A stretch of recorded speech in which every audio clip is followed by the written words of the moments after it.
Hi viewers, welcome to our channel. ప్రస్తుతం మనతో పాటు దాము బాలాజీ గారు సీనియర్ జర్నలిస్ట్ ఉన్నారు. వారితో ఒకసారి మాట్లాడదాం. సార్ నమస్కారం. నమస్తే. సార్, సింగర్ కల్పన గారి ఆత్మహత్య యత్నం చేసుకున్నారని చెప్పేసి మొన్నంతా కూడా వార్తలు వచ్చాయి. ఆమె కూడా హాస్పిటల్లో ట్రీట్మెంట్ తీసుకుని కోలుకున్నారు కూడా. ఆ తర్వాత రకరకాల స్పెక్యులేషన్ స్టోరీస్ వచ్చాయి. వాళ్ళ కూతురు వల్లే ఈ విధంగా చేసుకుందని, వాళ్ళ భర్త హస్తం ఉందని చెప్పేసి కూడా అన్నారు. అయితే ఆ తర్వాత వీళ్ళ కూతురు ప్రెస్ మీట్ పెట్టి ఇదంతా కాదు, అసలు ఆత్మహత్య యత్నమే చేసుకోలేదు, టాబ్లెట్లు అది ఇది అని చెప్పేసి అది చెప్తున్నారు. పోలీసులు ఇంకో వర్షన్ చెప్తున్నారు. ఇలా ఒక కన్ఫ్యూజన్ అయితే ఉంది సార్. అసలు ఏం జరిగింది కల్పన గారి విషయంలో, మీరేం చెప్తారు? సింగర్ కల్పన ఆమె ఏ స్థాయి అచీవ్మెంట్ చేసింది, దాదాపు 1500 సాంగ్స్ సినిమాలలో పాడింది, ఇంకొక 1500 సాంగ్స్ స్టేజ్ మీద పెర్ఫార్మెన్స్ ఇచ్చింది, దాదాపు 3000 సాంగ్స్ ఆమె ఇప్పటివరకు పాడింది కనిపిస్తుంది. అట్లాగే ఆమె నటిగా 30 సినిమాల్లో బాలనటిగా నటించింది. దాని తర్వాత ఆమె సిద్ధ వైద్యం నేర్చుకొని అది వైద్యం చేయగలిగిన స్థాయికి వెళ్ళింది. దాని తర్వాత లిటరేచర్లో పిహెచ్డి చేసింది. దాని తర్వాత ఎల్ఎల్బి చదివింది. అనేక foreign languages, Germany, Italy, Arabic ఇలాంటి లాంగ్వేజెస్ నేర్చుకుంది. ఇలాగా ఆమె ఆ ఏజ్ గ్రూప్లో ఉన్న మహిళల్లో చాలా అచీవ్ చేసిందని చెప్పొచ్చు మనం. సో అయితే పర్సనల్ కెరీర్లో ఆమె పీక్కి వెళ్ళగలిగింది. అయితే పర్సనల్ లైఫ్లో ఆమె ఇబ్బందులు ఉన్నాయి. 2010లో ఆమె భర్తతో విడాకులు తీసుకొని తర్వాత ప్రసాద్ ప్రభాకర్ అని ఇంకొక అతనితో గత 5 ఏళ్లుగా నివసిస్తుంది. ఆమెకు ఆల్రెడీ 3 కూతుర్లు ఉన్నారు. ఆ 3 కూతుర్లు ఎడ్యుకేషన్లో రకరకాల దీంట్లో ఉన్నారు. సో పర్సనల్ లైఫ్లో ఆమె కొంత ఇబ్బందుల్ని ఎదుర్కొంటుంది. కెరీర్ కూడా ఇప్పుడు ప్రజెంట్గా చూసినప్పుడు ఆమెకి గతంలో ఉన్న ఛాన్సులు లేవు. ఎందుకంటే ఓవరాల్గానే సింగర్స్ చాలామంది క్రైసిస్లో ఉన్నారు.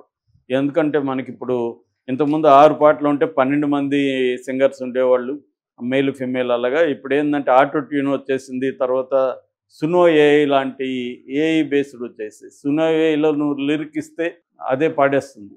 అది మనం కనిపెట్టలేం కూడా. నేను మొన్న మా ఫ్రెండ్ ఒకతను షేర్ చేస్తే వింటే 2 వెర్షన్లు మనకి ఎంత ఇప్పుడు దీన్ని కొద్దిగా స్లో పేస్లోకి తీసుకెళ్ళంటే స్లో పేస్లోకి తీసుకెళ్తుంది, ఏ రాగం అడిగితే ఆ రాగంలోకి తీసుకెళ్తుంది. తెలుగు కూడా చక్కగా చేస్తుంది సునో ఏఐ. సో అటువంటి వచ్చేసినప్పుడు ఆటోమేటిక్గా సింగర్లకి ఛాన్సులు పడిపోతాయి. అలాంటప్పుడు ఏంటంటే ఓన్లీ సింగింగ్నే కెరీర్గా పెట్టుకునే వాళ్ళకి కష్టం అవుతుంది.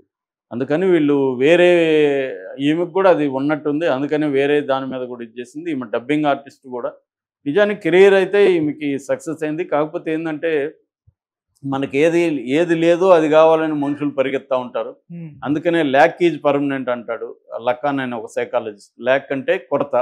నీకు ఎప్పుడు కొరత అనేది ఎప్పటికీ ఉంటుంది. ఆ కొరత ఏందో తెలియని కొరత కూడా ఉంటుంది అంటాడు ఆయన. Lack which you don't know అంటాడు.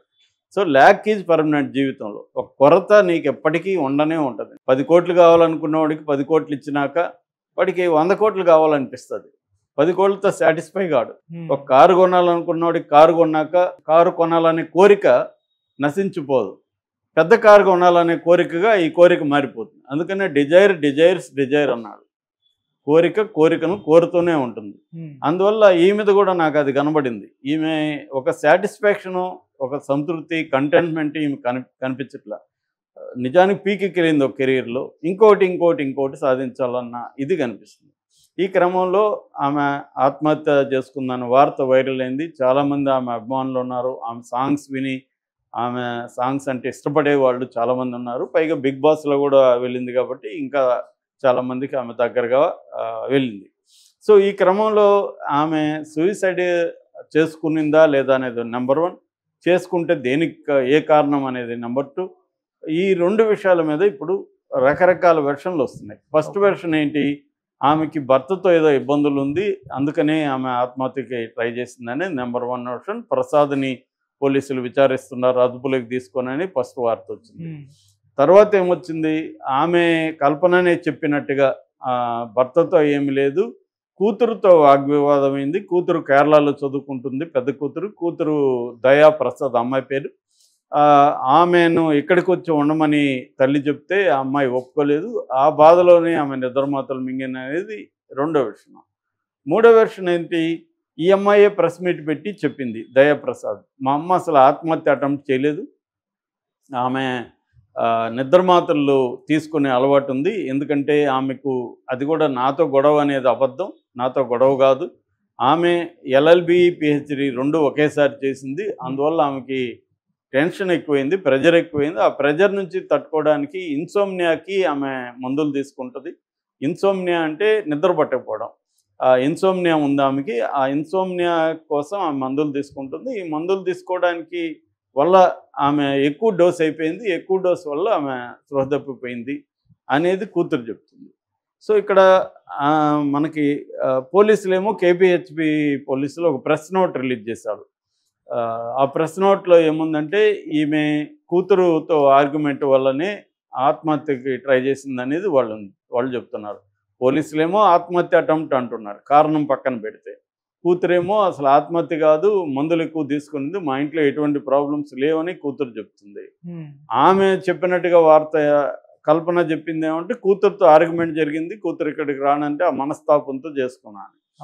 పైగా ఒక గతంలో ఈనాడు గ్రూప్కి ఇచ్చిన ఇంటర్వ్యూలో కూడా ఆమె 2010లో మా భర్తతో విడిపోయిన తర్వాత కూతుర్ని పెంచడం నా కెరీర్ డౌన్లో ఉంది, ఆ టైంలో నేను చాలా ఇబ్బంది పడే ఆత్మహత్య కూడా ట్రై చేశాను, చివరికి చిత్ర గారు నన్ను కాపాడారు, ఈ రకంగా ఆమె చెప్పింది. అంటే ఇవన్నీ చూసినప్పుడు మామూలుగా చాలామందికి ఉన్నట్టే ఇవాళ మన అందరికి కూడా ఏదో ఒక ఫిజికల్ మెంటల్ ప్రాబ్లమ్స్ ఉంటాయి. కెరీర్లో కావచ్చు, పర్సనల్గా కావచ్చు. ప్రాబ్లమ్స్ లేని వ్యక్తులు ఎవరు ఉండరు. అలాగా ఆమెకు కూడా ఇష్యూస్ ఉంటాయి. ఇష్యూస్ని మనం ఎలా ట్యాకిల్ చేస్తున్నాం అనే దాన్ని బట్టి మన లైఫ్ ఉంటుంది. సో ఆమె ఒక్కోసారి ఏంటంటే మన లైఫ్ ఏది కూడా మన కంట్రోల్లో ఉండదు. మనం ట్యాకిల్ చేయాలనుకున్నా కూడా మనం చేయలేము. అంటే పరిస్థితులు మనల్ని డామినేట్ చేస్తాయి. అలాంటప్పుడు చాలామంది దాంట్లో ఉండలేరు, వెనక్కి రాలేరు. ఎవరో ఒక కొటేషన్ పెట్టారు నిన్న, అదేంటంటే మనం కాన్ఫ్లిక్ట్ని శాంతి కోసం అవాయిడ్ చేస్తాం. అంటే ఇప్పుడు నీతో నాకు గొడవ ఉంది, నేను గొడవ పడితే నా పీస్ ఆఫ్ మైండ్ పోతుందని నేను ఆ గొడవను అవాయిడ్ చేసి వెళ్ళిపోతాను. దానివల్ల ఏమవుతుందంటే you create a war in your mind అని. అది నీతో కాన్ఫ్లిక్ట్ అక్కడే గొడవ పడి వదిలేస్తే అయిపోయేది. కానీ గొడవ పడకుండా నేను ఇలాగ పేరుకుంటా పోయాను 10 సంఘటనలు ఒక నెలలో, నా లోపల అది వార్ లాగా తయారవుతుంది. సో అది తినేస్తూ ఉంటుంది అన్నమాట. అందుకని కాన్ఫ్లిక్ట్ని ఎలా డీల్ చేయాలనేది పెద్ద విషయం. ఇప్పుడు ఈమెకి ఖచ్చితంగా కాన్ఫ్లిక్ట్ ఉండొచ్చు, కూతురుతో ఉండొచ్చు, భర్తతో ఉండొచ్చు. కాన్ఫ్లిక్ట్ లేని కుటుంబాలు ఏవి ఉండవు. ఏదో కుటుంబం అన్నాక కాన్ఫ్లిక్ట్స్ ఉంటాయి. వాటికి అసలు ఈ నిద్ర పట్టని దానికి ఈ మెడికేషన్లోకి వెళ్ళడమే ఒక డేంజర్. ఎందుకంటే చాలాసార్లు ఈ సైకాట్రిక్ డ్రగ్స్ సైడ్ ఎఫెక్ట్లు విపరీతంగా ఇస్తాయి. డిప్రెషన్ ఉంటుంది. ఆమె కూడా అది చెప్పింది కూడా ఇంటర్వ్యూలో, నాకు డిప్రెషన్ ఇవన్నీ కూడా వచ్చాయి గతంలో. సో ఇవన్నీ కూడా కామన్. మనుషులకి ఫిజికల్ ప్రాబ్లమ్స్ వచ్చినట్టుగానే మెంటల్ మనందరికి కూడా ఏదో ఒక టైంలో కొంత డిప్రెషన్ ఉంటుంది, యాంగ్జైటీ ఉంటుంది, న్యూరోటిక్ డిజార్డర్ ఉంటుంది, రకరకాల ఇష్యూస్ అందరికీ ఉంటాయి. అదేం తప్పు కాదు. వాటిని మనం ఎలా డీల్ చేస్తున్నాం అనేది వెరీ ఇంపార్టెంట్.